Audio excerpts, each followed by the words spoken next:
అద్భుతాల నుంచి అధోగతి దిశగా తెలంగాణ విద్యారంగం పతనమవుతుంది. 3 ఏళ్ల నుంచి రాష్ట్రంలో విద్యుత్ కష్టాలు, నీటి సమస్యలు, కర్షకుల కన్నీళ్లు అమాంతం పెరుగుతున్నట్టే విద్యా వ్యవస్థ పనితీరు కూడా రోజురోజుకు దిగజారిపోతుంది. అధికారంలోకి వచ్చి ఇన్నాళ్లైనా ఇప్పటి వరకు పూర్తి స్థాయిలో విద్యాశాఖ మంత్రి లేడు. కొత్త విద్యా సంవత్సరం ప్రారంభానికి కొన్ని రోజులే ఉన్నా సరైన సన్నద్ధత లేదు. ఇవన్నీ తలుచుకుని విద్యార్థులు, తల్లిదండ్రులను అయోమయానికి గురవుతుండగానే స్వయాన రేవంత్ ఒక బాంబు పేల్చాడు. ప్రైవేటు విద్యా సంస్థల ఫీజుల దోపిడీని అరికట్టలేని చేతగానితనం, విద్యను పేదల పాలిట గుదిబండలా మార్చే ద్రోహానికి తెగబడ్డాడు. అసలు నిరుపేద విద్యార్థులపై రేవంత్కు ఎందుకింత కక్ష? విద్యాశాఖ మంత్రిగా ఉండి కూడా ప్రభుత్వ విద్యా వ్యవస్థను ఎందుకు ప్రోత్సహించడం లేదు? ప్రోత్సహించి బలోపేతం చేయాల్సింది పోయి అసలు ఇన్ని ప్రభుత్వ పాఠశాలలే అవసరం లేదన్నట్టుగా ఎందుకు తేల్చిపారేశాడు? 27,000 స్కూళ్లు అవసరమే లేదని, 4,000 బడులు చాలని చెప్పి సర్కారీ విద్యనే ఎత్తేసే కుట్రకు తెరతీయడం ఎంతటి దారుణం, ఎంతటి దుర్మార్గం!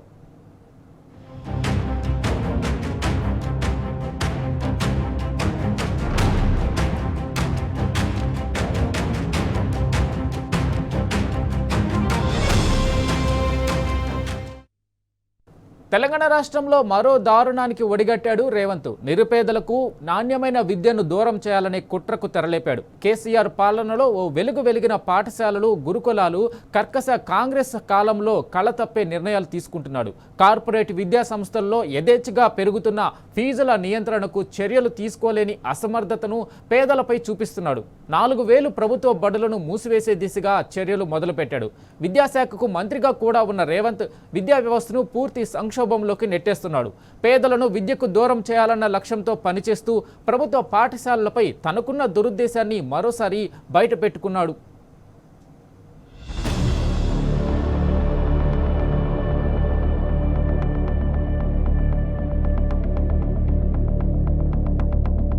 ప్రమాదపు టంచుల్లో తెలంగాణ విద్యా వ్యవస్థ. అద్భుతాల నుంచి అధోగతి దిశగా తెలంగాణ విద్యారంగం. రోజురోజుకు దిగజారిపోతున్న విద్యా వ్యవస్థ పనితీరు, పేదల పాలిట గుదిబండలా మార్చేలా రేవంత్ నిర్ణయాలు, 4,000 సర్కారీ బడుల మూసివేత దిశగా ఆలోచనలు, బీఆర్ఎస్ హయాంలో ప్రభుత్వ విద్యకు మహర్దశ, విద్యారంగంలో అద్భుత సంస్కరణలు అమలు చేసిన కేసీఆర్, నిరుపేద విద్యార్థులకు అంతర్జాతీయ స్థాయి విద్య, కాంగ్రెస్ వచ్చిన తర్వాత పూర్తిగా మారిన పరిస్థితులు, నిరుపేదలకు విద్యను దూరం చేసేలా రేవంత్ కుట్రలు, ప్రైవేట్ విద్యా సంస్థల దోపిడీని అరికట్టలేని అసమర్థత, విద్యారంగాన్ని భ్రష్టు పట్టిస్తోన్న కాంగ్రెస్ ప్రభుత్వం, ప్రభుత్వ పాఠశాలలను మూసేసే దిశగా కుతంత్రాలు. దీనిపై ముఖ్యమంత్రి హోదాలో రేవంత్ రెడ్డి అన్న మాటేంటో ఒకసారి వినండి. Earlier we don't have transportation facilities. That is why we have started schools, single teacher schools in Tandas, Guda, remote area. Today transportation is there. That is outdated model. You have to create a cluster. So I have told my people 27,000 schools, whatever I have in the, reduce up to 4,000 schools from nursery to 12th class. We will provide transportation. We will give you breakfast and lunch and everything. That is going to give you a result. Single teacher, if he is having 2-3 students from first class, 2 students, second class 3 students, fourth class 2, put together 10 students in up to 5 classes. How come he is going to teach them? విన్నారు కదా, ఇది మన ఘనత వహించిన ముఖ్యమంత్రి ముచ్చట. ఏమంటున్నాడు CM? Single teacher స్కూళ్లను మూసేస్తాడట. సింగిల్ టీచర్ స్కూళ్లు ఉండి ఏం లాభమని చెబుతున్నాడు. 1వ తరగతిలో 2-3, 2వ తరగతిలో 3, 5 తరగతుల్లో 10 మంది లోపు విద్యార్థులుంటే టీచర్లు ఎలా బోధించగలరని ఫీల్ అవుతున్నాడు. గతంలో రవాణా సౌకర్యాలు లేకపోవడంతో తండాలు, గూడాలు, మారుమూల ప్రాంతాల్లో సింగిల్ టీచర్ స్కూళ్లను నడపాల్సి వచ్చిందని చెప్పుకొచ్చాడు. ప్రస్తుతం ఈ మోడల్ కాలగర్భంలో కలిసిపోయిందని కామెంట్ చేశాడు. మరి దీనికి పరిష్కారం ఏంటో కూడా చెప్పాడు. ఏంటట అంటే 27,000 స్కూళ్లను 4,000కు కుదిస్తాడట. ప్రతి తరగతిలో 30 మంది విద్యార్థులుండేలా రేషనలైజేషన్ చేస్తాడట. అధ్యయనం కోసం ఈ ఏడాది 100 మంది టీచర్లను విదేశాల్లో పంపిస్తాడట.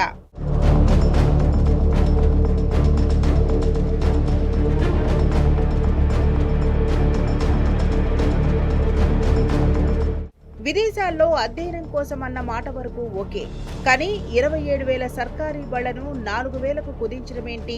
తెలంగాణ విద్యారంగం సంక్షోభంలో కూరుకుపోతున్నదని చెప్పడానికి ఈ ఒక్క ఉదాహరణ చాలదా? ప్రభుత్వ విద్యా వ్యవస్థ నానాటికి దిగజారిపోతోందని చెప్పడానికి ఇంతకు మించిన సంకేతం ఇంకేం కావాలి? 27,000 ఉన్న పాఠశాలలు 4,000కే కుదించేస్తాం. అది హిట్లర్ యొక్క నిర్ణయం. హిట్లర్ కనీసం చర్చించడు కూడా. ఇవాళ పిల్లలకి ఎంత ఇబ్బంది అవుతుంది, కనీసము స్కూళ్ళు కూడా నువ్వు స్కూల్లో సక్రమంగా దాన్ని చేయలేక నువ్వు పూర్తిగా దాన్ని సగానికి సగం కాదు 75% తగ్గించేసి 4,000 చేస్తా అంటావు. ఇది హిట్లర్ యొక్క పాత్ర. తెలంగాణ రాష్ట్రంలో ప్రభుత్వ విద్యా వ్యవస్థ సంక్షోభంలో పడింది. విద్యారంగంలో మార్పులు తీసుకొని రావడానికి తీసుకుంటున్న నిర్ణయాలు చర్చనీయాంశమవుతున్నాయి. కేంద్ర ప్రభుత్వం విడుదల చేసే పర్ఫార్మెన్స్ గ్రేడింగ్ ఇండెక్స్ రాష్ట్రం ర్యాంకు పడిపోకుండా ఉండడం కోసం 1,441 బడులను జీరో ఎన్రోల్మెంట్ కారణంగా మూసివేయాలని విద్యాశాఖ తీసుకున్న నిర్ణయం రాష్ట్రంలో విద్యాశాఖ దయనీయ స్థితికి అద్దం పడుతోంది. భవిష్యత్తులో అప్పర్ ప్రైమరీ పాఠశాలలు మూసివేసే ప్రమాదం ఉందన్న సంకేతం పంపుతోంది ప్రభుత్వం. ముఖ్యమంత్రి గారు చెప్పిన ఒక అంశం మీద మేము పూర్తిగా విభేదిస్తూ ఉన్నాం. ప్రభుత్వం తీసుకోబోయే విధానపరమైన నిర్ణయాల మీద ఉపాధ్యాయ సంఘాలతోటి స్టేక్ హోల్డర్స్గా మాతో చర్చించకుండా, లేదా ప్రజాప్రతినిధులుగా ఓ చట్టసభల్లో చర్చ జరగకుండా వ్యక్తులుగా నిర్ణయాలు ప్రకటిస్తుంటే అది అమలవుతున్న క్రమంలో వచ్చే ఇబ్బందులకు ఈ విద్యారంగం నష్టాన్ని చవిచూడాల్సి వస్తుంది. అందుకనే రాష్ట్రంలో ఈ ప్రభుత్వానికి మేము గతంలో చెప్పాం. ఆకునూరి మురళి గారు విద్యా కమిషన్ రిపోర్ట్ ఇచ్చిన సందర్భంగా కూడా చాలా స్పష్టంగా చెప్పాం. ప్రయోగాల పేరుతో కొత్త బళ్ళు తెరుచుకుంటూ ఉన్న బళ్ళను మూసేసే ప్రక్రియ మానుకొని నిజంగా ప్రభుత్వ పాఠశాలలు బలోపేతం చేయాలా, పేద పిల్లలకు నాణ్యమైన విద్య అందించాలనే చిత్తశుద్ధి ప్రభుత్వాలకు ఉంటే మేము చెప్పదలుచుకుంది ఒకటే, ఈ కొత్త ప్రయోగాలతో పెట్టే స్కూళ్ళను మానేసి గ్రామాల్లో ఉన్న ఈ ప్రస్తుత బళ్ళను కొంత స్ట్రెంథెనింగ్ చేసి, అకాడమిక్ స్ట్రెంథెనింగ్ కావచ్చు, ఇన్ఫ్రాస్ట్రక్చర్ స్ట్రెంథెనింగ్ చేసి ఆ ప్రజలకు, ఆ పేరెంట్స్కు ఈ గవర్నమెంట్ స్కూల్లో నాణ్యమైన విద్య వస్తుందనే నమ్మకాన్ని కలిగించడానికి ఏం చేయాలనో ఉపాధ్యాయ సంఘాలతో సలహా తీసుకోండి, సమాజంలో భాగస్వాములైన తల్లిదండ్రులతో సలహా తీసుకోండి.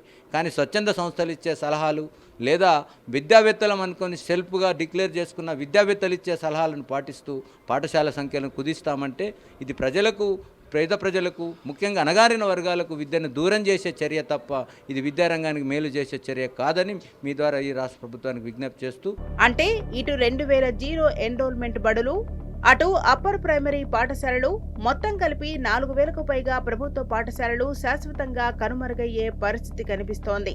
ఈ పరిస్థితికి తోడు ఇటీవల విడుదల చేసిన తెలంగాణ రైజింగ్ డాక్యుమెంట్ 2047లోనూ ఒకే ప్రాంగణంలోని ప్రాథమిక ఉన్నత పాఠశాలలను విలీనం చేస్తామని ప్రభుత్వం ప్రకటించడంతో మరికొన్ని పాఠశాలలు కూడా శాశ్వతంగా కనుమరుగయ్యే పరిస్థితులు కనిపిస్తున్నాయి. దీనివల్ల ఏం జరగబోతోందంటే గ్రామాలలో పాఠశాలలు మూతపట్టడం వల్ల పేద, దళిత, గిరిజన, వెనుకబడిన వర్గాల పిల్లలు విద్యకు దూరమయ్యే ప్రమాదం ఉంది.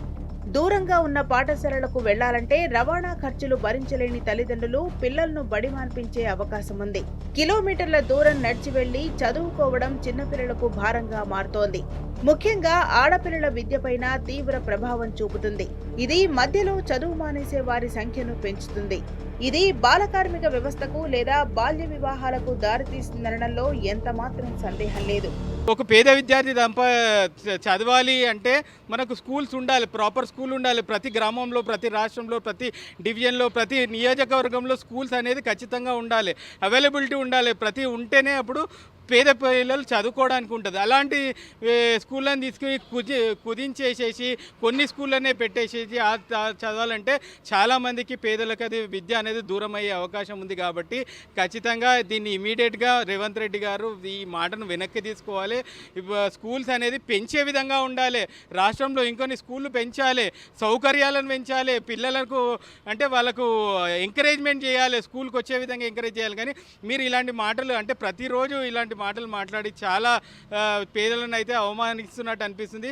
ఖచ్చితంగా మేము ఒకవేళ గిట్ట అలా 4,000 స్కూళ్ళకి చేస్తే మేము ఖచ్చితంగా పేరెంట్స్ కానివ్వండి, స్టూడెంట్స్ కానివ్వండి, కాలేజీలు కానీ స్టూడెంట్స్ అందరం మేము రోడ్డు మీదకి వస్తాము. ఖచ్చితంగా మేము సమ్మెలు, నిరాహార దీక్షలు చేసే పరిస్థితి వస్తుంది.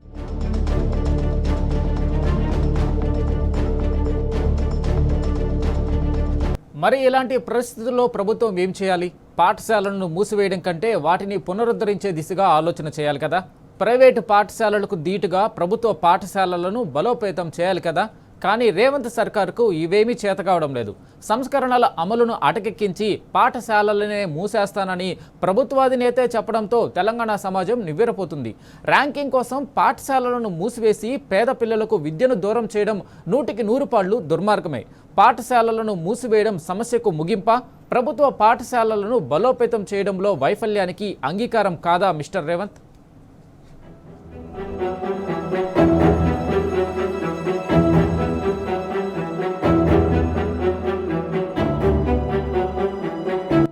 రాష్ట్రంలో ప్రస్తుత విద్యారంగ పరిస్థితికి 10 ఏళ్ల కేసీఆర్ పాలనలో సాధించిన వైభవానికి స్పష్టమైన తేడా స్పష్టంగా కనిపిస్తోంది.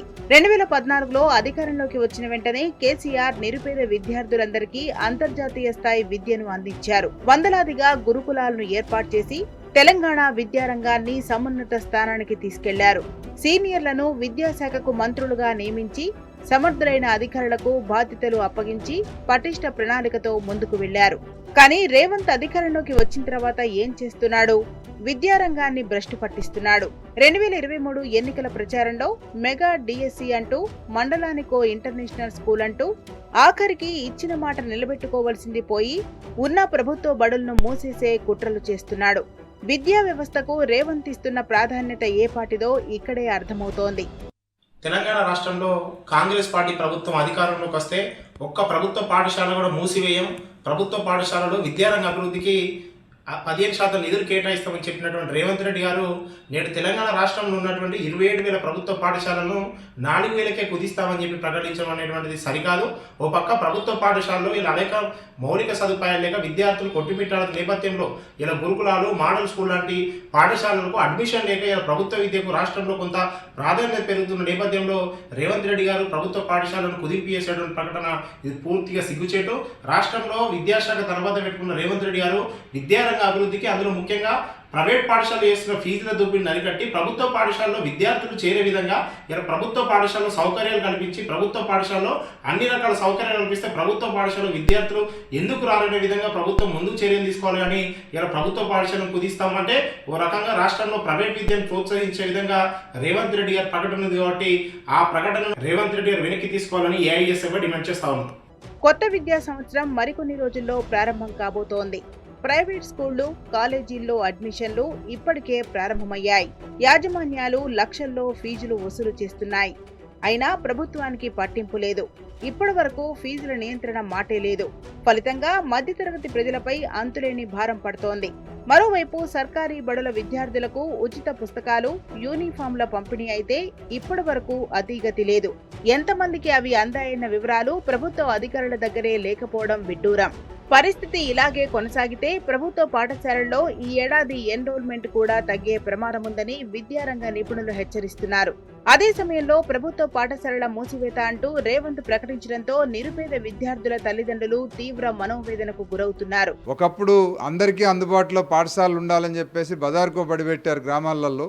ఇవాళేమో మారుమూల ప్రాంతాల్లో ఉన్న బళ్ళని కూడా మూసేసి ఏదో సెంట్రలైజ్డ్గా మండలానికి ఒక 5-6 బళ్ళు పెడతాం, అక్కడే చదువుకోవాలని చెప్పడం అనేది ఇది చాలా దుర్మార్గమైనటువంటి విషయం. ఎందుకంటే ఇది ప్రైవేటు, కార్పొరేట్ విద్యా వ్యాపారాన్ని పెంచి పోషించడానికి ఉపయోగపడుతుంది తప్ప ఇది ఎట్టి పరిస్థితుల్లో కూడా ప్రజలందరికీ నాణ్యమైన విద్యను అందించడం కోసం ఉద్దేశించింది కాదు. నాణ్యమైన విద్య అందించాలనే పేరుతో అందుబాటులో విద్య లేకుండా చేయటం అనేది కరెక్ట్ కాదు.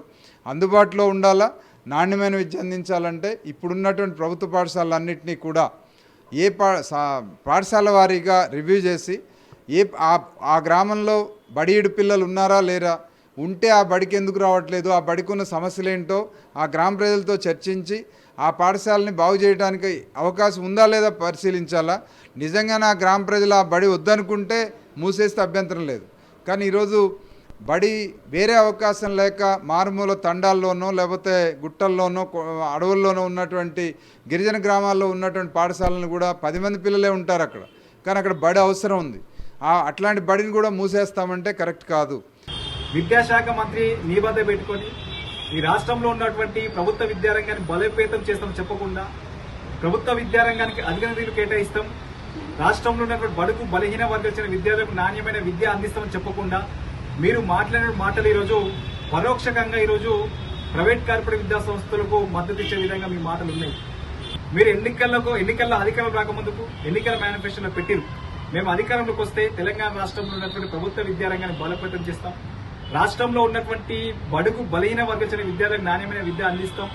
వారి యొక్క ఉన్నతమైన భవిష్యత్తుకు మేము అండగా ఉంటామని చెప్పేసి ఎన్నికల మేనిఫెస్టోలో మీరు పెట్టిరు. మీరు అధికారంలోకి వచ్చి 3 సంవత్సరాలు కావస్తున్నా కూడా ఈ రాష్ట్రంలో ఉన్నటువంటి ప్రభుత్వ విద్యారంగ సమస్యలు పరిష్కరించడం మీరు కాలయాపన చేస్తున్నారు. ప్రభుత్వ విద్యారంగాన్ని బలోపేతం కోసం సరిపడ నిధులు కేటాయించడం లేదు. ప్రభుత్వ విద్యారంగంలో ఉన్న సమస్యలు పట్టించుకోకుండా కనీసం దాని సమీక్ష నిర్వహించకుండా కాలయాపన చేస్తూ ఉన్నారు.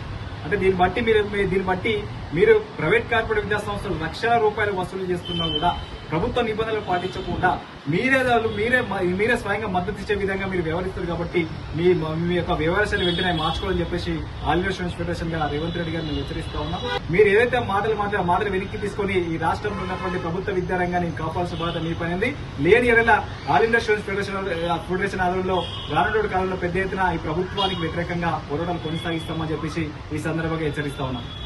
విద్యారంగంపై సీఎం రేవంత్ నిర్లక్ష్యం చూస్తుంటే ప్రజలకు కొత్త అనుమానాలు కలుగుతున్నాయి. మంత్రిత్వ శాఖను పూర్తి స్థాయిలో కేటాయించకుండా తన వద్దే రేవంత్ ఎందుకు అట్టిపెట్టుకున్నారు? విద్యాశాఖ తన వద్దే ఉన్నా రేవంత్ ఎందుకు నిర్లక్ష్యంగా వ్యవహరిస్తున్నారు? విద్యారంగంలో కార్పొరేట్ శక్తులకు తన ఉదాసీనత మేలు చేస్తుందని ముఖ్యమంత్రికి తెలియదా? ప్రైవేట్ విద్యా సంస్థలకు మేలు చేసేందుకే రేవంత్ ఇలా వ్యవహరిస్తున్నాడా? ప్రైవేట్ విద్యా సంస్థల నుంచి వసూళ్లు చేసిన తన పార్టీ నాయకత్వానికి కప్పం కట్టేందుకు రేవంత్ కుట్ర పన్నాడా? ఎన్నికల్లో విద్యారంగానికి ఇచ్చిన హామీలను అధికారంలోకి వచ్చాక విస్మరిస్తున్నది ఎందుకేనా? ఫీజు రీయింబర్స్మెంట్, స్కాలర్షిప్ల విడుదలలో జాప్యం కూడా ఈ నిర్లక్ష్యంలో భాగమేనా? ఇలా ప్రజల్లో రకరకాల ప్రశ్నలు రేవంత్ సర్కార్ తీరుపై చక్కర్లు కొడుతున్నాయి. తెలంగాణ ప్రాంతంలో ఉన్నటువంటి 27,000 పాఠశాలలను 4,000కు కుదించి అన్ని మౌలిక వసతులు కల్పిస్తాము, బస్సు సౌకర్యం ఏర్పాటు చేస్తామని చెప్పడం జరిగింది. నిజంగా ప్రతి తండాలో గూడెంలో పాఠశాలలు అవసరం లేదు అని తన ఆలోచన విధానాన్ని చెప్పడము, అధికారులకు ఆదేశాలు ఇవ్వడం కూడా జరిగిందని చెప్పడం జరిగింది. మేము దీన్ని ఈపీటీఎఫ్గా తీవ్రంగా ఖండిస్తున్నాం. ఎందుకంటే ప్రతి ఆవాస ప్రాంతంలో పాఠశాల ఉన్నట్టయితేనే పేద పిల్లలకు విద్య అందుబాటులో ఉంటుంది. అలాగే ఉన్న ప్రాంతంలోనే ఆ పాఠశాలను అభివృద్ధి చేయాలి, అవి ఆకర్షణీయమైన పాఠశాలలుగా ఉండాలి. ఆ విధానంగా ప్రభుత్వ విద్య కొనసాగాలి. విద్యను అందించేటువంటి బాధ్యతను ప్రభుత్వమే తీసుకోవాలి. ఈరోజు ముఖ్యమంత్రి గారు చెప్పినట్టు 27,000 పాఠశాలను 4,000కు కుదించడం అంటే పేద ప్రజలకు విద్యను దూరం చేయడమే అవుతున్నది. కాబట్టి ముఖ్యమంత్రి గారు పునరాలోచన చేయాలి. అసెంబ్లీ ఎన్నికలకు ముందు అలవికాని హామీలిచ్చిన కాంగ్రెస్ ఇప్పుడు ఆ వాగ్దానాలు నిలబెట్టుకునేందుకు రాష్ట్ర భవిష్యత్తును పణంగా పెడుతోంది. పథకాల అమలు కోసం నిధుల సమీకరణలో భాగంగా ప్రాధాన్య రంగాలకు నిధులు కేటాయించడం లేదు. కాంగ్రెస్ సర్కార్ మూర్ఖపు వ్యూహం కారణంగానే విద్యారంగానికి నిధులు ఇవ్వడం లేదన్నది నిజం. విద్యారంగం విషయంలో రేవంత్ ప్రభుత్వ తీరు మారకుంటే రాష్ట్రంలో మానవ వనరుల అభివృద్ధికి విఘాతం కలగడం ఖాయం. విద్యార్థుల్లో కమ్యూనికేషన్ స్కిల్స్, సాంకేతిక నైపుణ్యాలు తగ్గిపోవడం నిజం. మరి ఇదే జరిగితే జరిగిందేంటి? రాష్ట్రంలో నిరుద్యోగ సమస్య పెరిగిపోతోంది, ఉపాధి అవకాశాలు తగ్గిపోతాయి, కార్పొరేట్ విద్యా సంస్థల ఆధిపత్యం పెరిగి పేద విద్యార్థులు చదువుకు దూరమయ్యే పరిస్థితి దాపురిస్తుంది. 10 ఏళ్ల క్రితం అభివృద్ధి దిశగా మొదలైన తెలంగాణ అడుగులు తిరిగి అక్కడికే చేరుకునే దారుణమైన ఫలితాలను ఎదుర్కోవలసి వస్తుంది. ఈ విషయం ప్రస్తుత పాలకులకు అర్థం కావడం లేదా? అంటే అవుతుంది కానీ పరిష్కారం దిశగా ఆలోచనలు చేయటం లేదు, చెయ్యరు కూడా.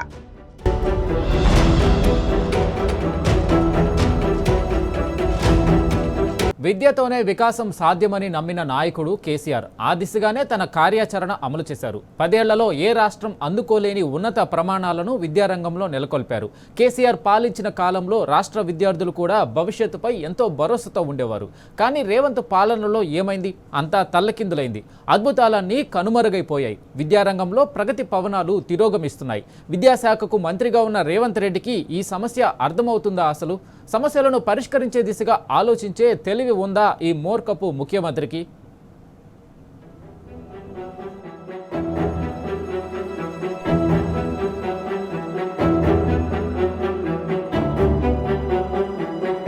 బడులను 4,000కు కుదించేలా రేవంత్ కుట్రలు. 27,000 స్కూళ్లు అవసరం లేదంటూ మేస్త్రి వాగుడు.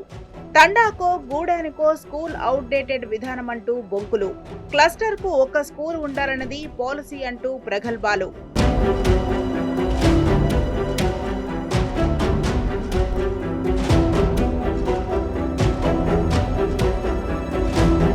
రేవంత్ మాటలను బట్టి చూస్తే తెలంగాణ రాష్ట్రంలో విద్యా వ్యవస్థ సంక్షోభంలో ఉందని అనిపిస్తోంది. నాణ్యమైన విద్య అందించడంలో చాలా వెనుకబడి ఉన్నట్టు అర్థమవుతోంది. పాలకులు విద్యా సామర్థ్యాలపై దృష్టి పెట్టకుండా ఇతర పనుల మీద దృష్టి కేంద్రీకరిస్తున్నారని చెప్పడానికి ముఖ్యమంత్రి మాటలే ప్రజల సాక్ష్యం. ప్రభుత్వ ఉపాధ్యాయుల ఖాళీ స్థానంలో దాదాపు 12,000 మంది విద్యా వాలంటీర్లు పనిచేసేవారు. వాళ్లను తిరిగి నియామకం చేయకుండానే ఈ విద్యా సంవత్సరం గడిచిపోయింది. అలాగే 100 మంది పర్యవేక్షణ అధికారులైన మండల విద్యాధికారులు లేకుండానే మన పాఠశాల విద్య కొనసాగుతోంది.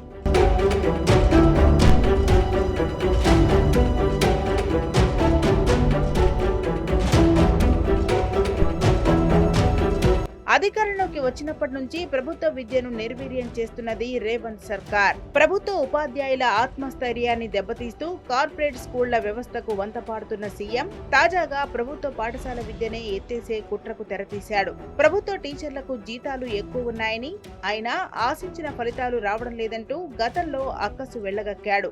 విద్యా బోధన పక్కన పెట్టి రాజకీయాలు చేస్తున్నారంటూ గతంలో ప్రభుత్వ ఉపాధ్యాయులను టార్గెట్ చేశాడు. తాజాగా సర్కార్ స్కూళ్ల మూసివేతపైన అలాంటి వ్యాఖ్యలే చేశారు.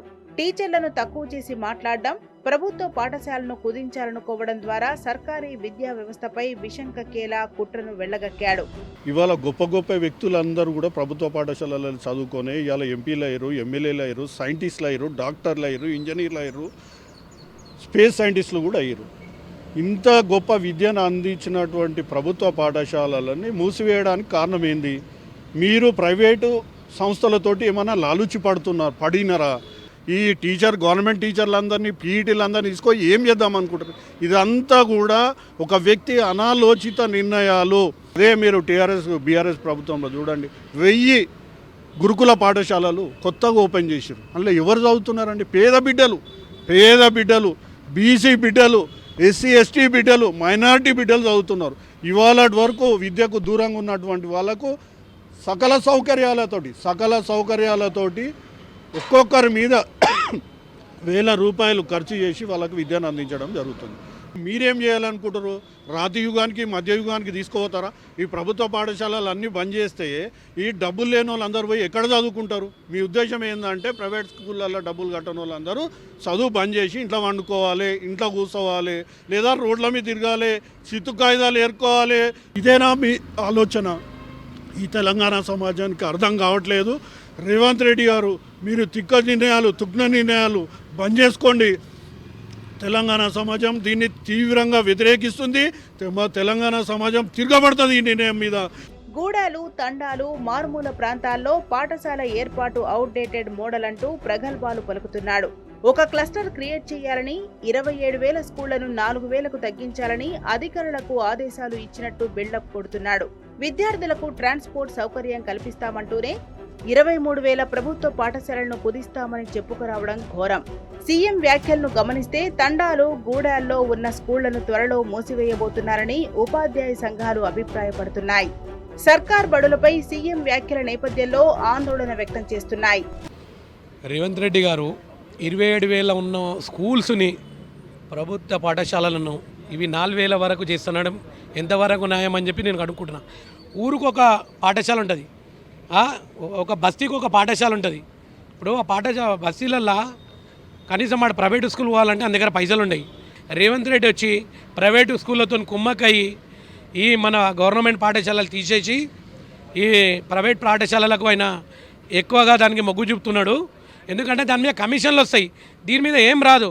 కాబట్టి దీనిలో నష్టపోతున్నాయి స్టూడెంట్ నష్టపోతున్నారు, గవర్నమెంట్ టీచర్లు నష్టపోతున్నారు, అక్కడ ఉన్న గవర్నమెంట్ ఎంప్లాయీస్ చాలామంది కూడా నష్టపోతున్నారు. దీనివల్ల మనం ప్రజలకు ఎంతో ఇబ్బంది జరుగుతారు. మేమందరం కలిసి గవర్నమెంట్ టీచర్స్ని ఎంబడి తీసుకొని మరియు ఆ స్టూడెంట్స్ని ఎంబడి తీసుకొని ఈ డైరెక్టరేట్ స్కూల్ని కూడా ముట్టడిస్తాము, సెక్రటరియట్ని కూడా ముట్టడిస్తామని చెప్పి మా తరపుకి హెచ్చరిస్తున్నాము. నిజానికి కేసీఆర్ పాలనలో విద్యారంగం కొత్త పుంతలు తొక్కింది. నాణ్యమైన విద్య అందిస్తేనే భవిష్యత్ తరాలను తీర్చిదిద్దవచ్చని భావించిన కేసీఆర్ సర్కార్ సరికొత్త ప్రణాళికలను రచించింది. చిత్తశుద్ధితో అమలు చేసి ఫలితాలు సాధించింది. కార్పొరేట్ స్థాయి విద్యనందిస్తూ అందరి ప్రశంసలు అందుకుంది. ఉన్నత విద్య అందని ద్రాక్షగా మారిన ఈ కాలంలో అన్ని వర్గాల విద్యార్థులకు విద్యను అందిస్తూ వారి బంగారు భవిష్యత్తుకు బాటలు వేసింది. ప్రైవేట్, కార్పొరేట్ విద్యారంగాన్ని తలదన్నేలా ప్రభుత్వ పాఠశాలను తీర్చి తీర్చిదిద్దింది. దూరదృష్టితో గ్రామీణులకు, పేదలకు నాణ్యమైన ఇంగ్లీష్ మీడియం విద్యను కేసీఆర్ అందుబాటులోకి తీసుకొచ్చారు. ఒకవైపు ప్రభుత్వ పాఠశాలలను బలోపేతం చేస్తూనే మరోవైపు సంక్షేమ శాఖల వారీగా కొత్త పాఠశాలలను ఏర్పాటు చేసి సత్ఫలితాలు సాధించారు.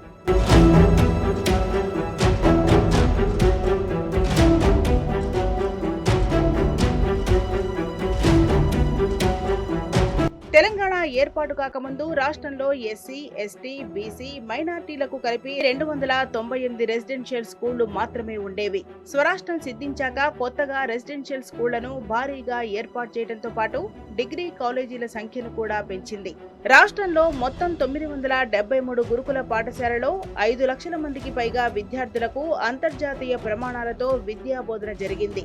బాలికల విద్యను ప్రోత్సహించేందుకు గురుకుల పాఠశాలల్లో సగం వారికే కేటాయించారు. ఒక్కో విద్యార్థిపై సర్కార్ ఏడాదికి సగటున 1,25,000 రూపాయలు ఖర్చు చేసింది. విద్యారంగంపై ప్రత్యేక దృష్టి పెట్టిన కేసీఆర్ ప్రభుత్వం తీసుకుంటున్న చర్యల ఫలితంగా ప్రభుత్వ పాఠశాలల్లో డ్రాప్ అవుట్స్ గణనీయంగా తగ్గారని సర్వశిక్ష అభియాన్ నివేదిక స్పష్టం చేసింది. టీశాట్ తన నెట్వర్క్ ఛానళ్ల ద్వారా పాఠశాల విద్యపై దృష్టి కేంద్రీకరించి ఈ లెర్నింగ్ ద్వారా విద్యార్థులకు పాఠాలు బోధించింది.